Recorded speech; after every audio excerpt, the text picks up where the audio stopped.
this next discussion I'm really excited about. We're going to be talking about the Global Center for Coordinated Response and Resiliency, and just some context what that is. I'm a member of the Texas Military Department, and many of the people that I get to work with in the Defense Department work in disaster-related events, whether it's Hurricane Katrina or another, or wildfires, or some other sort of disaster response. This last year, the Texas Military Department has deployed thousands of soldiers in response to COVID. So what we saw is a demand really to look at how do we solve problems for disaster response. So in that, we've pulled together a team of advisors, experts, and business leaders to help advise us in what it looks like to stand that up. And some key numbers that you need to look at. We're looking to find a $100 million grant from the National Science Foundation that will be distributed to universities to help facilitate the development of new technologies to tackle this problem set. So with me today, I have four incredible members. I have Jeff Taku over here. I also have retired General Patrice Melanson. I also have Matt Boren from defensecommunities.org. He's on there today. And then former Undersecretary for Comptroller, John Conger. So I'll hand it over to Patrice to help lead the discussion. Thanks, Jim. Really appreciate it. So as Jim said, I am Patrice Melanson. I retired in February from the Air Force Reserves. My last active duty stint was leading the rebuild of Tyndall Air Force Base in Florida, wiped out by Hurricane Michael in 2018. I'm going to go ahead and introduce our other three panel members, and then we'll start off with our individual remarks, and then we'll take questions at the end. So Jeff Taku, who is sitting here to my left, is founder and chairman of the Autonomy Institute, a 501c3 consortium of over 100 industry, government, and academia organizations. Its focus is accelerating the path to commerce for intelligent infrastructure and autonomous systems to foster social and economic transformation in cities. John Conger, who is here virtually, is the president of Conger Strategies and Solutions and director emeritus of the Center for Climate and Security. Formerly, Mr. Conger served as acting assistant secretary of defense, energy, installations, and environment, overseeing a portfolio that included installation and operational energy, climate change, and management of hundreds of bases and nearly $1 trillion of real property. And finally joining us is Matt Boren. For over a decade, Matt has dedicated his career to advocating for communities, service members, veterans, and military families on behalf of local, state, and federal level, and currently holds the position of executive director for the Association of Defense Communities, a national nonprofit representing communities and states with a significant military presence. So with that, I'm going to thank all of you for joining me, John, Matt, and Jeff, and Jim for leading us.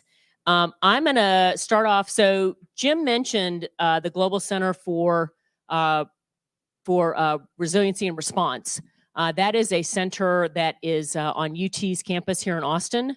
I will be serving as an an external advisor, particularly focusing on the resiliency aspect. But I'm very excited for the center stand-up. We are actually up and official. However, please don't try to Google us on the web yet because we're not quite there with a web presence. That's how new we are. But as Jim mentioned, we are very excited about some connections we've already made. We have a number of universities already connected with us, but certainly we're always looking for other folks that want to partner with us to try to really flesh out some of these really hard questions.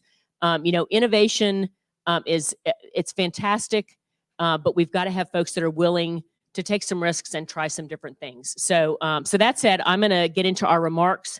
I'm going to start off with Tyndall Air Force Base. So really a situation where we had the ability to coin a phrase, turn lemons into lemonade.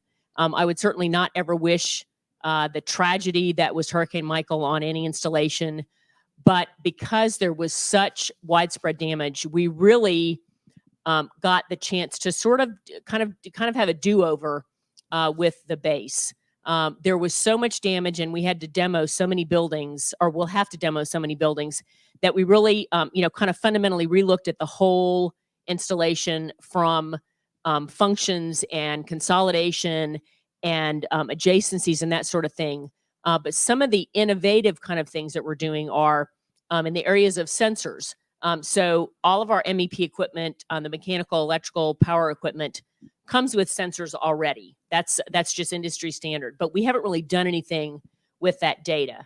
So we're going to have those sensors plus occupancy sensors and shot detection sensors that will help our security forces. I just read that Tyndall has just made an award for their new Emergency Management Operations Center. So that's going to be a hub where we're going to be assimilating a lot of the data. And in addition to emergency response, having real-time, like I said, gunshot detection as well as occupancy, that will help security forces and law enforcement in responding to an incident of that nature. But then also the various sensors for the building equipment that will help us in an emergency response in a disaster to know what buildings have power or not, what kind of damage has been sustained. So that's just a little bit of a flavor of what Tyndall is doing to really build not the installation we had. That would have been really easy, but to really be smart and really build the installation that we need, a 21st century digitally integrated installation of the future. So while I am no longer heading the team, I am still its biggest fan, and I'm excited for what the team there will do in the next 5 to 7 years with really building the base out. So I'd like to transition now over to Jeff Taku, who's going to spend a few minutes talking about Industry 4.0 and what needs to happen to make that a reality. Jeff? Thank you very much. And first of all, I really appreciate being invited to this. I'm a big fan, obviously, of anything that can do get infrastructure out there that provides more resilience within cities or the bases. And I think it was probably 2 years ago that we learned about the Base of the Future initiative that you had down in Tyndall. We were excited because it really allowed DoD to think different about how can a base be more resilient? How can that base better support the community? And that really is, parallels very well with what the Autonomy Institute is looking to do, is get infrastructure. And we believe in the collaboration with the DoD and the military bases. It's vital that that collaboration pulls in industry, pulls in the billions of dollars of capital from infrastructure investors to help the commercial industry accelerates the deployment of these technologies. And I think Jim, and we've talked about many times in the past, that in the previous ventures that we're involved with, a lot of the people with the Autonomy Institute, public safety disaster response was at the heart of it, because that was a use case for many of these advanced technologies to see its first crossing the chasm. So we are going to be very supportive of the this new center and how it can actually help pioneer the deployment of what we think is the most vital, which is the intelligent infrastructure that will house these sensors, house the 5G or the 6G or the 7G technologies, but also put many, many more resilient systems onto the network to provide base security as well as more resilient cities. So. Yeah, Jeff, I know you've talked about, you and I have had a couple of discussions about the fact that, right now we need to put sort of that roadway in place that's going to allow the trucks to drive on it. Yeah. Whereas in this case, instead of trucks, it's data. Exactly. And so really figuring out how we can get that sort of information highway built is sort of what you guys are pushing for. And the thing is that the leadership for that is in DoD. It's hard to get that visibility because the way that many of the DoD federal agencies have now identified is it was like Eisenhower trying to convince people that we needed to build highways. Believe it or not, it took them 20 years to try to convince them that, hey, rather than think about bigger wheels and bigger engines and carry bridge material with us, we should just build roads. And he finally got that in 1955. And in 1956, the interstate commerce or the interstate highways were started. This intelligent infrastructure is that times 10, because without that infrastructure, we're not going to have autonomous cars. We're not going to have rovers delivering groceries. We're not going to have resilient cities. We're not going to have resilient communications after a hurricane. And all that shares the same common infrastructure. Right. Thanks, Jeff. So I'm going to pass it on over to John Conger, who's going to spend a few minutes discussing some of the resourcing and funding realities that the DoD faces as we attempt to innovate. John, over to you. Thanks, Patrice. I think that one of the things that people have to keep in mind is while we all want to go to a base of the future and we all want resilient bases, bases are traditionally underfunded. And so we are going to be running into a situation where in a place where we want resilient bases or autonomous bases or those types of things, you're facing funding shortfalls where, maintenance on a base is typically funded at 70 or 80% of requirement intentionally. I've often been asked of what the base of the future looks like, and my answer, very cynically, is it's underfunded, understaffed, underutilized, and falling apart. That's where the funding Right. leads us. Right, exactly. And so the challenge that we've all got is how do we get around that? Part of the way we do that is with very innovative folks on the base level. There's no question that a single person can make a difference. We did a look at, what makes a base innovate in energy a few years back, and it wasn't a particular characteristic of the base. It was having a good energy manager and having an entrepreneurial energy, and that made all the difference. I think the other point I would like to just sort of put on the table is the importance of leveraging private capital. When DoD has seen its installations run short of money, one of the solutions has been privatizing housing, privatizing utilities, and that allows DoD to get around the appropriations process, which typically intentionally underfunds, and allows them to leverage the borrowing power of industry to get that investment upfront into the DoD bases. So I'll pause there because I know we were doing short opening statements, and Thanks, John. I'll just mention, with Tyndall, we've got basically a $5 billion program. But again, that is unprecedented. And, God willing, we don't have another disaster like that again, probably will not ever happen again. And John, you're right. Military installations are, as you said, sort of purposely underfunded. So with that, I'm going to transition over to Matt. Matt is with, as I mentioned, Association of Defense Communities. And he's going to talk about a potential avenue that ADC offers to help DoD partner with industry. Matt, over to you. Yeah, thank you. Sorry, excuse me. John kind of said it, at the individual, at the local level, innovative people are doing things. You're seeing partnerships form. I think if this last year has taught us anything, it's that the big issues of the day, from COVID to climate change to even racial inequity issues, they don't recognize the fence line. And solving all of the things that we're talking about today, whether it's infrastructure or quality of life, is going to require a really, truly one community response. And my members are the cities, the counties, the chambers of commerce, who at the end of the day look at their base from an economic development lens. This is more often than not the biggest employer and the biggest economic engine that they have. So they're doing all of those things that they would do for an Amazon HQ2 or what have you. They're looking at workforce, they're looking at roads and utilities and infrastructure, encroachment. I think those are some of the innovative things that are happening on the ground.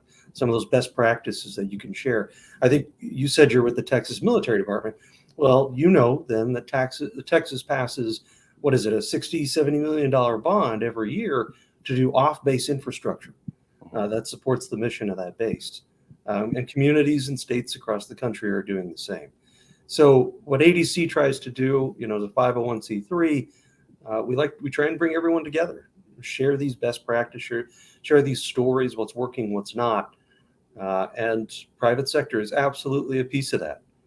They're the ones who are coming up with the innovative ways to do some really cool things. And so it takes that true one community response. Great, Matt. Thanks so much. I'm going to sort of tag onto that a little bit. John, you talked about shrinking budgets with the Department of Defense. One of the things that Tyndall is moving forward with. I mentioned, we've got a standard suite of sensors that are going to be installed as part of that new construction. And we've got, in addition to feeding the Emergency Management Operations Center, we're also going to have an Installation Resiliency Operations Center that's going to focus more on facilities and using big data and algorithms and AI and artificial intelligence and machine learning to help us do the right maintenance at the right time to really get better bang for our bucks with the sustainment dollars that we do get. So I just wanted to throw that in there also, that's another thing that we're trying at Tyndall. I know a number of NASA centers that I visited are doing similar kinds of things, but hopefully with that kind of demonstration project at Tyndall, that will be something that can then be exported to other Air Force and DoD installations to kind of help with stretch those dollars a little bit further. So I just wanted to mention that as part of the Tyndall rebuild also. So Jim, do we have any particular questions yet that we've gotten in?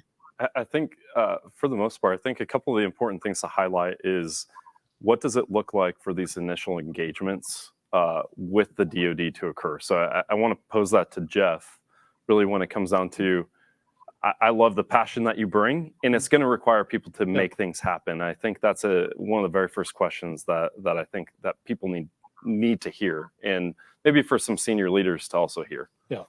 Well, I think you pulled together an incredible group. I mean, from John and the fact that Matt has the experience of working with the communities, because we always saw that the base of the future initiative was going to be the first to kind of demonstrate how this technology not only makes a base resilient, but it actually gives the individuals on the base, the soldiers, the men and women, good connectivity and access to all these incredible new technologies that allow them to do their job better. So we're focused, the Autonomy Institute is focused on how can we get billions of dollars from private infrastructure investors to work with cities. But in part of that is we're leveraging collaboration with DoD bases to be the initial seed, to be the genesis of that. Because a lot of cities, they see change as a huge risk. So they want the DoD to test it out first. They want DoD to lean in. And the thing is DoD's already made a commitment. They've made big bets. Say, we need to have 5G on our bases. We need to have these sensors on our bases. We need to have more resilience. We need to have things like even drone detection. They're talking about all these different applications. But once we embrace this infrastructure and get it out, it also addresses the real root of the problem that John keeps on talking about, which is how do we maintain? The thing what we know about factories is they're maintained automatically. They're maintained by systems. The systems themselves are maintained by systems. And if you're now able to activate robotics on the bases, now you have robotics painting, you have robotics taking care of fog detection and removal on the runways, and you're able to maintain the overall infrastructure at a cost that was not possible. So how do you automate more activities so that you take the human manpower out of the equation? Right, I see where you're going with that. And well, you complement. So it's not replacing. A lot of people think that automation no, it actually allows you to accomplish more with less. Right, it gives you synergy. Got it. Yeah. I think the other piece that I think should be highlighted is over to John and Matt. Is I think we talk about this with the state of Texas, and we're looking at how does the Texas Military Department leverage that $70 million, right? And how is it prioritized? How do we look at the local businesses and leaders to say, yep, we're going to take that bet and we're going to partner? But I think to pose the question, what does this look like nationally? And I think both Matt and John, I think that's a question that a lot of people would like to hear from you is, how do we take this? What do we need to prove? And how do we scale? How do we move that forward? John, do you want to start?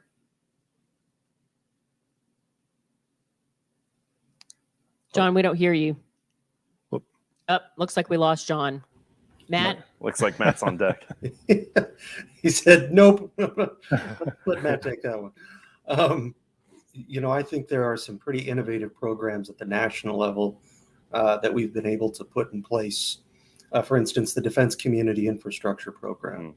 This is a new program that allows DoD to provide matching grants to state and local governments for just the types of infrastructure we're talking about. It's very broad.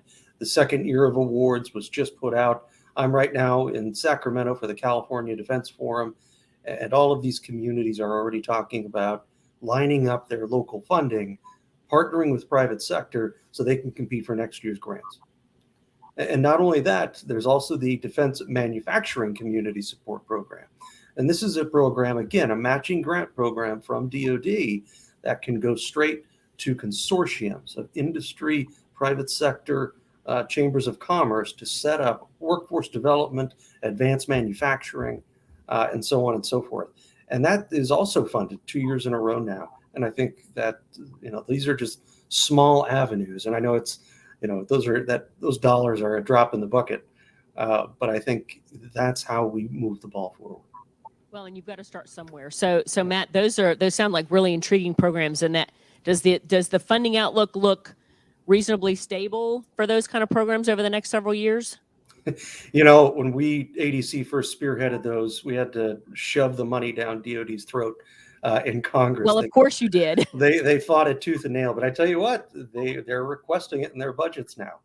Good. That's great news. They're starting to see that when communities bring dollars to the table, it saves them money in the long run. Great. John, sorry we lost you there for a minute, but it looks like you're back. Thoughts? So I missed the question when it was being asked, but I'm going to improvise and just sort of riff off of what Matt said. Sure. So I think there are some opportunities federal wide for getting resilience into bases and making some of these innovations on bases. But I think that the real innovation is going to come when you can figure out where the DoD is already spending money on missions and how you can spend it better. So you have to leverage the existing budget lines rather than trying to come up with new money, and that's going to give you the best bang for your buck and the best opportunity to innovate or to partner with private industry. That those kinds of regular lines of funding and funding streams are the kinds of things that private industry, if they have the authority, if the DoD has the authority to leverage it, they can leverage those funding streams to finance and to borrow money. And so if you're looking on a base, say, for example, transportation on a base, there are cars, federal cars on bases. There are, different ways to get around, shuttle buses and so on. There's money you spend on that. You can leverage it for better investments, for example, if you figure out a different way to spend the money. So I'm just going to throw that out there. Yeah. So basically taking existing funding lines and coming up with sort of a new mousetrap and a new way to get to the outcome that you need, but by a different route. And yes. One comment that might be worth pulling that string a little bit on is how do people who want to innovate, how do they begin to pull on that thread? How do they begin looking at this is the line item that's available and this is the line item? Could you guys talk through what that might look like? So John, thoughts on that? My initial thought is, through AFWorks, which is what I'm most familiar with. But what other avenues might there be for folks to find out about potential for building a new mousetrap? Matt or John? I can take that. There's an office in DoD, the Office of Local Defense Community Cooperation. This happens to be the office that administers the 2 grants I was just talking about, but it also got its start back in the day when DoD was closing bases. So its roots stem from those base realignment and closure, helping communities repurpose that infrastructure, helping them do the economic redevelopment, environmental cleanup, and their mission has really evolved. I mean, not only are they doing these future-looking infrastructure grants, but now they're setting out a whole new program that's called Military Installation Sustainability Grants. And these are meant to help communities partner with their bases to do joint resilience planning. What is that? How does the joint land use work? What are the shortfalls in both the installation and the community? And then ultimately identifies priorities. So I think checking out that organization, they're very well funded. They've been around for a long, long time, is one avenue. Can you repeat the name of that organization, Matt, for us? Yeah, the Office of Local Defense Community Cooperation, Old CC. Okay. It's a mouthful. Thanks so much. John, any additional thoughts about ways that communities or people that want to get involved might find out about opportunities to potentially partner with a military base? You're on mute. Yep. Thanks. There you go. So I think keep your ears open, because there's going to be new money announced, I think, sometime soon. You know, the administration has put a priority on this, and there's going to be things that will have additional funds that you won't have thought about quite yet. So be paying attention to that. And I know that's not super helpful, but I think have your projects ready, because there's Have your going to ideas be ready. some folks who want to innovate. And Excuse I'll me? make a Go ahead, Matt. And I'll make a plug for my own organization, you know, and I know that NSIN and Deloitte have been helpful. We're going to be hosting our annual Installation Innovation Forum down in San Antonio this November, 1 through 3. And this is an event we hold every year, 1,000 people. You'll have 150 base commanders, the 3 stars of Navy Central Installations Command, Army Installation Management Command, the acting assistant secretaries. And it's 3 days of sharing best practices about what's working on the ground. What are those innovative things that people are doing when it comes to facility maintenance, partnerships, quality of life, all of that. So check that out. I think there's a lot of synergy with this, what we're talking about here today. Great, thank you. Jeff, any thoughts from your end?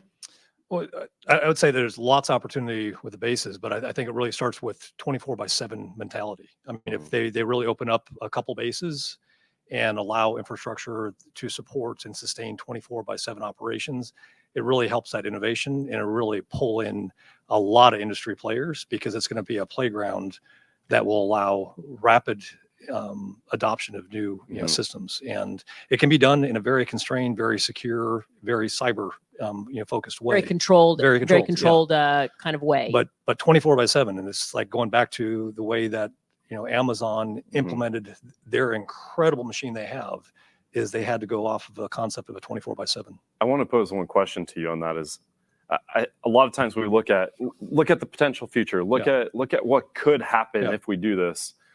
I would prefer to pose the question, what happens if we don't? Like, what happens if we don't do this with our bases? What happens if we don't prioritize these sort of efforts on our military bases to facilitate this? Well, we've already personally experienced it. We've personally experienced me watching like small drones. We were decimated. The U.S. Market is gone. I mean, there's a couple companies that are like hanging on like with their fingernails, but China out innovated, taken our technology, taken a lot of our innovations, and they just materialized it. They produced it. Same thing with 5G. We say it's a priority, but China has over 1 million 5G nodes deployed. We have yet nationwide to cross over 25,000. It's not because we don't have the technology, the innovation, or the willpower. It's because there's this huge, huge obstacle of how do we get sensors within cities, edge compute within cities, radios within cities. We have to solve and bridge that collaboration with cities and bases, and even with the state government. Mm-hmm. I think on top of that, I think that when we look at, if we don't start pursuing that, we don't create that opportunity. I think, again, like highlighting the loss that you're going to look at the next 5G and edge computing companies go over to China, because they're more willing to adopt the technology. They're willing to more leverage it. And then when it comes down to the implications of that is when we actually want sensors on our bases, there are implications to Chinese companies owning that. Right. Exactly. And Industry 4.0 is going to be the largest productivity gain worldwide. And right now, China is in the lead. And a lot of people think, oh, yeah, China's going to do that in our country. People fail to understand China is doing that everywhere. Yeah. They're going into Africa. They're going into South America. They're going into the northern countries. And they're deploying that technology in a lot of cases at a cost that is something that we could not even fathom doing. Yeah. Do you have any thoughts on that, Patrice? I think what Jeff mentioned about China really has got such an edge on us. And you're right. If there's not a market here, companies are going to start going to China. Mhm. I mean, they're going to go where the demand is. Right now, I don't know, we don't have, we say that we're going to deploy 5G, but our actions don't necessarily Yeah. support that, Yeah. that idea. Certainly I think that, it's incumbent if we're going to remain, with our place in the world, Mhm. as a world power. I think we have to look at that. And kind of final thoughts, we have a couple minutes left, is what John and Matt brought up is we have vehicles in place. There are ways to go get this done, but what it really takes is there needs to be senior leaders who step up and say, this is important to us, and we want to go tackle what it looks like to tackle base of the future or industry 4.0, because what won't bring it forward is one individual at one base making this happen. What it requires is a senior leader. It requires hungry soldiers, and it requires industry to come in and say, we want to tackle this. And then obviously organizations like defense communities and senior leaders like John, who can come in and advise and guide and say, hey, this is what the nation looks like, but help us build those innovation hubs to bring this forward. So anyways, I've been incredibly blessed to get to know this entire team.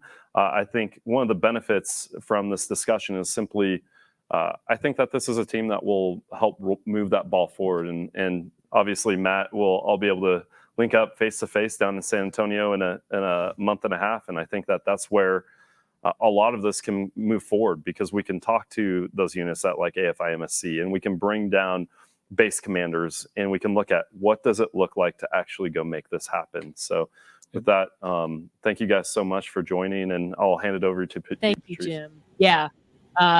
Thanks to my fellow panelists for your time today. I hope that the folks here in the room and those of you that are maybe listening in the virtual world enjoyed it. And, please feel free to reach out if you've got questions or want further discussion. So again, thanks, Jim. Really appreciate it. Absolutely. Thanks, guys. And Thanks all. we'll be back in 5 minutes.